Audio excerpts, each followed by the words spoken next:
ഗുരുതി നടത്തിയെന്നുള്ള മറ്റുള്ള ബോധ്യപ്പെടുത്തി അയാൾ ദോഷങ്ങൾ മാറി എന്ന് അയാളെ വിശ്വസിപ്പിക്കുന്നതാണ്. മന്ത്രവാദം എന്ന് പറയുമ്പോൾ കുറച്ചുകൂടി രൗദ്രമായിട്ട് വരും ചിലപ്പോൾ. മന്ത്രവാദത്തിലാണെങ്കിൽ ഒരു ബോധ്യപ്പെടുത്തലാണ് ഈ കവളമാർഗത്തിലുള്ളത്. പക്ഷേ ഈ പറഞ്ഞതുപോലെ നമ്മൾ ഒരു മാജിക്കൽ ചേഞ്ചസ് ആണ് അവിടെ വരുന്നത്. അങ്ങനെ ഒരു അന്തരീക്ഷം ക്രിയേറ്റ് ചെയ്യുകയാണ്. മന്ത്രവാദത്തിൽ കൂടുതലും ഈ ചാറ്റ് പോലത്തെ കാര്യങ്ങളൊക്കെ ഉണ്ടാവുന്നു. അതൊക്കെ ഒരു ഹിപ്നോട്ടിസം പോലത്തേക്കുള്ള കാര്യങ്ങളാണ്. നല്ല രീതിയിൽ നമുക്ക് മനസ്സിലാക്കി തരണമെന്നുണ്ടെങ്കിൽ മറ്റേ മണിച്ചിത്രത്താഴ് സിനിമയിൽ കാണിക്കുന്ന ആ രീതി അയാൾ കണ്ടില്ലെങ്കിൽ അയാൾക്ക് ഒരു പ്രശ്നമില്ല. ഇത് കാണുമ്പോൾ ഇയാളുടെ മനസ്സിന് പേടി വരും. ഒരാൾക്ക് പേടി, മറ്റേയാൾക്ക് സമാധാനം. ഞാൻ അയാളെ നശിപ്പിക്കാൻ ശ്രമിച്ചു, അത് ശരിയായി. ഇപ്പോൾ സാറ് പറഞ്ഞാൽ ഞാൻ ശരിക്കും മാന്ത്രികൻ എന്നുള്ള രീതിയിലാണ് സാറിനെ കേട്ടത്. അപ്പോൾ ഇപ്പോൾ സാറ് പറഞ്ഞു പൂജകൾ ചെയ്യുന്നത്. അപ്പോൾ മാന്ത്രികവും എന്ന് പറയുമ്പോൾ നമ്മുടെ മനസ്സിൽ വരുന്ന ഒരു കൺസെപ്റ്റ് എന്ന് പറഞ്ഞാൽ മറ്റേ മന്ത്രവാദങ്ങളൊക്കെ ചെയ്ത് ആഭിചാര കർമ്മങ്ങളൊക്കെ ചെയ്ത് അങ്ങനത്തെ ഒരു കൺസെപ്റ്റാണ്. അപ്പോൾ ഇപ്പോൾ സാർ പൂജ എന്നാണ് അതിനെ പറഞ്ഞത്. അത് തമ്മിലൊരു പൂജയും മന്ത്രവാദവും തമ്മിൽ ഒരു വ്യത്യാസമുണ്ട്. ഓക്കെ.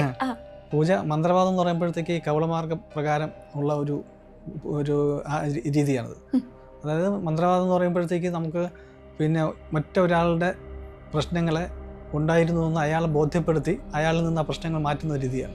അതിന് കുറച്ച് പ്രകടനപരമായിട്ട് കുറച്ച് കാര്യങ്ങളൊക്കെ വേണ്ടി വരും. ഒരുപാട് ഒരുക്കങ്ങളൊക്കെ വേണ്ടി വരും. ചിലപ്പോൾ ആണെങ്കിൽ പിന്നെ ഈ ഗുരുതി പോലത്തെ കാര്യങ്ങളൊക്കെ ചെയ്യേണ്ടി വരും. പക്ഷെ മൃഗബലിയൊക്കെ ഇപ്പം നിയമം നിരോധിച്ചിട്ടുണ്ട്.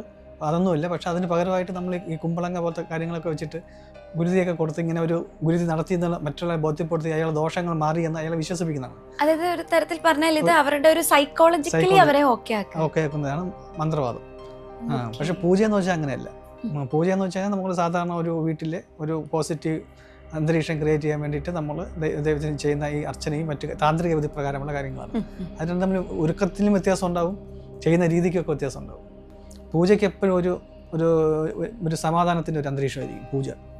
മറ്റു മന്ത്രവാദം എന്ന് പറയുമ്പോൾ കുറച്ചുകൂടി രൗദ്രമായിട്ട് വരും ചിലപ്പോൾ. കുറച്ച് ബഹളങ്ങളും കാര്യങ്ങളൊക്കെ ഉണ്ടാവും. നമ്മൾ ഈ പൂജയൊക്കെ ചെയ്ത് പിന്നെ ഈ ദോഷങ്ങളൊക്കെ മാറ്റുന്ന സമയത്താണെങ്കിൽ അവിടെ ഇങ്ങനെ ആളുകളുടെ ദേഹത്ത് പിന്നെ ബാധ കൂടി പിന്നെ തുള്ളൽ പോലത്തെ കാര്യങ്ങൾ ഉറഞ്ഞു തുള്ളുന്ന കാര്യങ്ങളൊക്കെ അതൊന്നും ഉണ്ടാകാറില്ല പൂജയിൽ. പൂജയിൽ വെറുതെ നമ്മൾ ഒരു മൂർത്തിയെ സങ്കല്പിച്ച് ആവാഹിച്ച് പൂജ നടത്തി നിവേദ്യം കൊടുത്തിട്ട് അവർ പറഞ്ഞയക്കുന്നു. മന്ത്രവാദത്തിലാണെങ്കിൽ ഒരു ബോധ്യപ്പെടുത്തലാണ് ഈ കവളമാർഗത്തിലുള്ളത്. നിങ്ങൾക്ക് എന്തോ ഒരു വലിയ പ്രശ്നം ഉണ്ടായിരുന്നു, ആ പ്രശ്നത്തിനെ ഞങ്ങൾ ഇത്രയും ഭയങ്കരമായ കാര്യങ്ങൾ ചെയ്തിട്ട് മാറ്റുകയാണ് എന്നുള്ള രീതിയിൽ മന്ത്രവാദം. ശരിക്കും അതിന്റെ സത്യം അതെ പ്രകടനപരതയാണ് മന്ത്രവാദത്തിൽ കൂടുതൽ.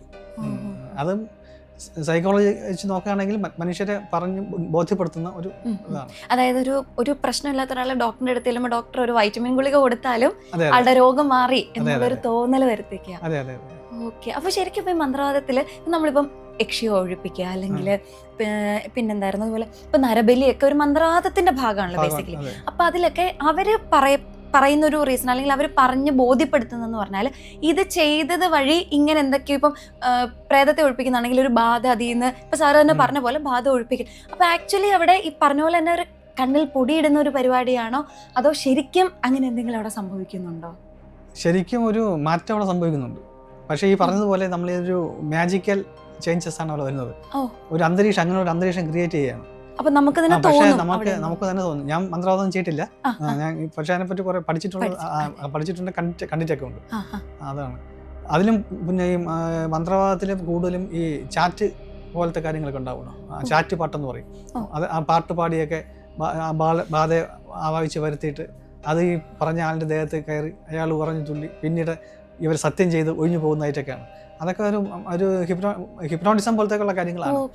ഈ പ്രശ്നം ഉണ്ടെന്ന് വിചാരിക്കുന്ന ആൾ ഇയാൾ ഒരുക്കുന്ന ഈ കാര്യങ്ങളൊക്കെ കണ്ടിട്ട് അതിൻ്റെ മനസ്സതിലോട്ട് പോയിട്ട് ശരിക്കും അത് നല്ല രീതിയിൽ നമുക്ക് മനസ്സിലാക്കി തരണമെന്നുണ്ടെങ്കിൽ മറ്റേ മണിച്ചിത്രത്താഴ് സിനിമയിൽ കാണിക്കുന്ന ആ രീതി അതാണ്. അവസാനം മറ്റേ നാഗവലി വരുന്നു എന്നൊക്കെയുള്ള അത് മനഃശാസ്ത്രപരമായിട്ട് അങ്ങനെ നിങ്ങൾക്കുണ്ട് എന്ന് പറഞ്ഞ് ബോധ്യപ്പെടുത്തിയിട്ട് അത് ഒഴിപ്പിക്കാൻ പറ്റുള്ളൂ. അപ്പോൾ അങ്ങനെ രീതിയാണ് മന്ത്രവാദത്തിൽ കൂടുതലായിട്ടുള്ളത്. ഈ മന്ത്രവാദം എന്ന് കേൾക്കുമ്പോൾ ആളുകൾ കൂടുതലും വിചാരിക്കുന്ന ഈ ആഭിചാര കർമ്മങ്ങളൊക്കെ. ആഭിചാരം എന്ന് പറയുന്നത് ഇപ്പോൾ എന്തെങ്കിലും കാര്യങ്ങൾ ചെയ്തിട്ട് മറ്റുള്ളവരെ ദോഷപ്പെടുത്താൻ വേണ്ടി ചെയ്യുന്നു എന്നുള്ളതാണ്. പക്ഷെ അങ്ങനെ ആർക്കും എന്തെങ്കിലും ഇങ്ങനെയുള്ള കാര്യങ്ങൾ ചെയ്ത് അങ്ങനെ ചെയ്യാനൊന്നും പറ്റില്ല, ഒരു മാറ്റാനൊന്നും വരുത്താൻ പറ്റില്ല.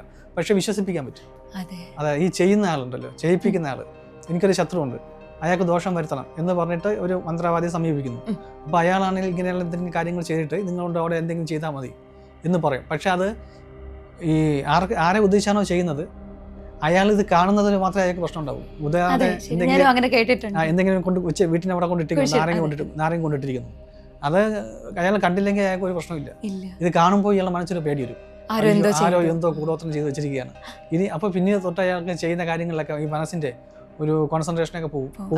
മഞ്ഞപ്പിത്തം ബാധിച്ചവർക്ക് കാണുന്നെല്ലാം മഞ്ഞ എന്ന് പറഞ്ഞ പോലത്തെ പേടി കൃത്രിമമായിട്ട് ഒരു പേടി ഉണ്ടാക്കിയിട്ട് അയാൾ പിന്നെ ഇത് ഒഴിപ്പിക്കാനായിട്ട് പിന്നെ അടുത്ത് വേറെ ആളിങ്ങനെ പോകുന്നു. എന്ന് വെച്ചാൽ ഇതൊരു കണ്ടിന്യൂസ് ആയിട്ട് പ്രോസസ്സാണ്.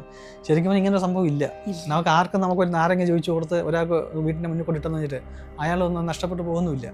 പക്ഷെ പേടിപ്പിച്ച് കഴിഞ്ഞാൽ അവർക്ക് പ്രശ്നങ്ങളൊക്കെ ഉണ്ടാവും. അങ്ങനെ ഒരു പേടിപ്പിക്കലാണ് മനുഷ്യ. അല്ലാതെ ഇതിൽ അല്ല നമ്മൾ ശാസ്ത്രീയമായിട്ട് സയന്റിഫിക് ആയിട്ട് പറയുകയാണെങ്കിൽ അങ്ങനെയൊന്നുമില്ല. പേടിയാണ് ഇതെല്ലാം. മനഃശാസ്ത്രപരമായിട്ട് ഒരാൾക്ക് പേടി, മറ്റേയാൾക്ക് സമാധാനം. ഞാൻ അയാളെ നശിപ്പിക്കാൻ ശ്രമിച്ചു, അത് ശരിയായി എന്നുള്ള സമാധാനം അയാൾക്ക്. ഇയാളാണെങ്കിൽ കാണുമ്പോൾ പേടിക്കുന്നു. അല്ലെങ്കിൽ അത് അവിടെ കിടന്ന് നാരങ്ങ അവിടെ കിടന്ന് അഴുകിപ്പോയി കഴിഞ്ഞാൽ കുറച്ച് ദിവസം കഴിയുമ്പോൾ അവിടെ വിത്ത് പൊളിച്ചു വന്നിട്ട് അതിന് വേറെ പുതിയ നാരങ്ങ ഉണ്ടാകും എന്നല്ലാതെ വേറെ ദോഷമൊന്നും വരാൻ സാധ്യതയൊന്നുമില്ല.